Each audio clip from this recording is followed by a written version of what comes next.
Assalamualaikum warahmatullahi wabarakatuh. Perkenalkan, nama saya Muhammad Juliandra Putra Bintara dari kelas 11 TKJB. Tujuan penggunaan standarisasi aturan dalam media komunikasi. Adapun tujuan dari penggunaan standarisasi aturan dalam media komunikasi atau yang dikenal sebagai protokol ini adalah untuk melakukan deteksi pada koneksi media komunikasi data. Hal-hal apa saja yang akan dilakukan untuk menanggulangi kerusakan pada perangkat atau pesan dikirim maupun diterima. Bagaimana cara mengoperasikan peralatan dalam komunikasi data, dan lain sebagainya. ITU, International Telecommunication Union, didirikan di Paris pada tanggal 17 Mei 1865 setelah satu agen khusus PBB yang bermarkas di Jenewa, Swiss, di samping gedung utama kampus PBB, mempublikasikan rekomendasi untuk jaringan telekomunikasi Republik. IEC, International Electrotechnical Commission, didirikan pada tahun 1906. Standar IEC meliputi berbagai teknologi dari pembangkitan transmisi dan distribusi listrik hingga perlengkapan rumah tangga dan perlengkapan kantor, semikonduktor, serat optik, baterai, tenaga surya, nanoteknologi, tenaga air laut, serta berbagai hal lain. ISO, International Organization for Standardization, salah satu badan penetap standar internasional yang terdiri dari wakil dan badan standarisasi nasional di tiap-tiap negara untuk mengukur mutu sebuah organisasi. ISO berperan dalam standar dan protokol komunikasi data. IEEE, Institute of Electrical and Electronic Engineers, sebuah organisasi bertindak sebagai pihak yang mempercepat teknologi-teknologi baru dalam semua aspek dalam industri dan rekayasa engineering yang mencakup telekomunikasi, jaringan komputer, kelistrikan, antariksa, dan elektronika. Contoh standarisasi ialah LAN. ANSI, American National Standard Institute, didirikan pada tanggal 19 Oktober 1918 dengan misi untuk meningkatkan daya saing global bagi bisnis dan kualitas hidup Amerika Serikat. Standarisasi yang dikeluarkan yaitu ASCII, American Standard Code of Information Interchange, yaitu suatu standar internasional dalam kode huruf dan simbol seperti hexa dan Unicode. TS, ArcNet Trade Association, mendesain standar High Speed Local Area Network LAN yang disesuaikan untuk aplikasi kontrol real-time antara industri dengan komersial marketplace. CIE, International Commission on Illumination, organisasi yang didedikasikan untuk kerjasama internasional dan pertukaran informasi di antara negara-negara anggotanya tentang semua hal yang berkaitan dengan sains dan seni lighting. Standarisasi yang dikeluarkan yaitu dokumentasi ringkas data yang mendefinisikan aspek cahaya dan pencahayaan yang memerlukan definisi unik untuk harmoni internasional. DISA, Data Interchange Standard Association, organisasi yang mendukung berbagai organisasi lain. Sebagian besar bertanggung jawab atas pengembangan standar pertukaran bisnis elektronik lintas industri. CA, Electronic Components Assemblies dan Material Association, organisasi standar dan perdagangan Amerika yang dibentuk sebagai aliansi asosiasi perdagangan untuk produsen elektronik di Amerika Serikat, berhenti beroperasi pada 11 Februari 2011. EIA, Electronic Industries Alliance, organisasi yang membentuk standar serta menyuplai komponen perangkat elektronik maupun mekanik, konektor, kabel, komponen array dan assembly, serta material dan perangkat pendukung. ECMA, European Computer Manufacture Association, didirikan tahun 1961, bertujuan untuk mengembangkan standar dan laporan teknis untuk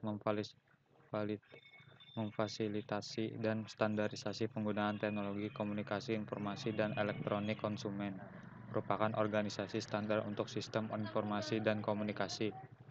ETSI, European Telecommunication Standard Institute, didirikan pada tahun 1988 dan bertanggung jawab untuk pembentukan standar telekomunikasi teknis. Standarisasi yang dihasilkan yaitu standar GSM. FCC, Federal Communication Commission, merupakan organisasi atau badan regulasi pemerintah Amerika. Organisasi ini mengatur dalam penggunaan frekuensi, bandwidth, dan maksimum power of the International IETF Internet Engineering Task Force.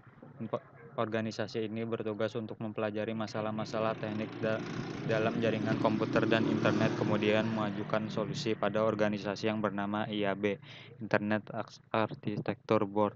Organisasi ini mengandung standarisasi protokol TCP, IP untuk internet. INCITS, International Communicate for Information Technology Standard. Organisasi ini menciptakan standar yang bernaung dalam informasi dan komunikasi teknologi ICT yang meliputi media penyimpanan, storage, processing, transfer, penyampaian kembali informasi, dan lain-lain. ITI, Information Technology Industry Council, merupakan sebuah organisasi Amerika yang mempunyai komitmen dalam meningkatkan kualitas kehidupan Amerika. TIA, Telecommunication Industry Association, merupakan organisasi yang bertugas mengadaptasi standar dunia dalam lingkungan Amerika. Standarisasi yang dikeluarkan yaitu radio private mobile, menara antena, satelit, dan lain sebagainya. European Communicate for Electrotechnical Standardization, European Communicate for Standardization, merupakan organisasi atau badan standarisasi teknologi informasi di Eropa.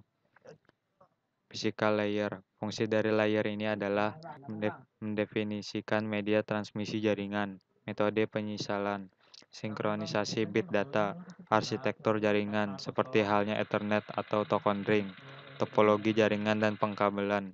Selain itu, level juga mendefinisikan bagaimana network interface card NIC dapat berinteraksi dengan media kabel atau radio. Kegunaan dari layar ini adalah untuk mengirimkan dan menerima data mentah pada media fisik. Contoh protokolnya adalah 10 BST, 100 BST, RS-232. Data link layer. Fungsi dari layer ini adalah untuk mengkoreksi kesalahan dan menentukan setiap bit data untuk dikelompokkan ke dalam frame. Selain itu, pada level ini terjadi pengamatan hardware seperti halnya media akses control address, MAC address, dan menentukan bagaimana perangkat-perangkat jaringan seperti hub, bridge, repeater, dan switch layer 2 beroperasi.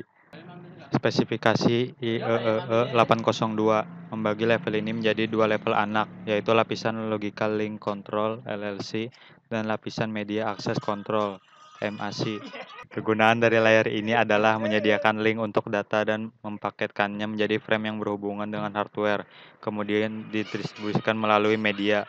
Contoh protokolnya yaitu SLIP, PPP, MTU. Network layer. Fungsi dari network layer adalah membuat header untuk paket-paket yang berisi informasi IP, baik IP pengirim data maupun IP tujuan data. Pada kondisi tertentu, layer ini juga akan melakukan routing melalui internet working dengan menggunakan router dan switch layer 3. Kegunaan dari layer ini adalah untuk menentukan alamat jaringan, menentukan rute yang harus diambil selama perjalanan, dan menjaga antrian trafik di jaringan. Contoh protokolnya yaitu IP, IPX, ARP, RARP. Transport layer. Fungsi dari layer ini adalah melakukan pemecahan data ke dalam paket-paket data, melakukan rumor urut pada paket-paket data, mentransmisikan data dari session layer menuju network layer maupun sebaliknya, serta melakukan proses transmisi ulang pada paket data yang hilang. Kegunaan dari layer ini adalah untuk membagi data menjadi segmen, menjaga koneksi logika antar terminal, dan menyediakan penegangan error. Contoh protokolnya yaitu TCP, UDP, SPX.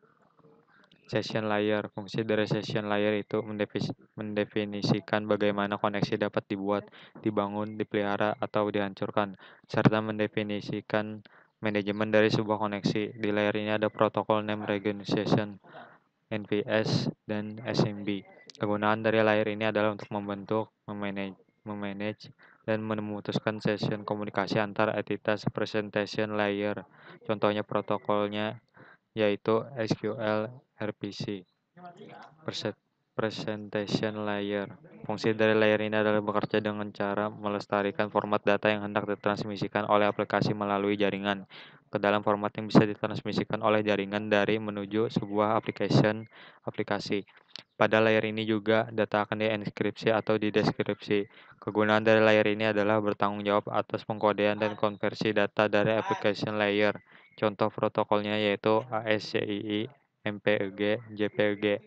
Application layer merupakan layer di mana terjadi interaksi antarmuka end user dengan aplikasi yang bekerja menggunakan fungsionalitas jaringan.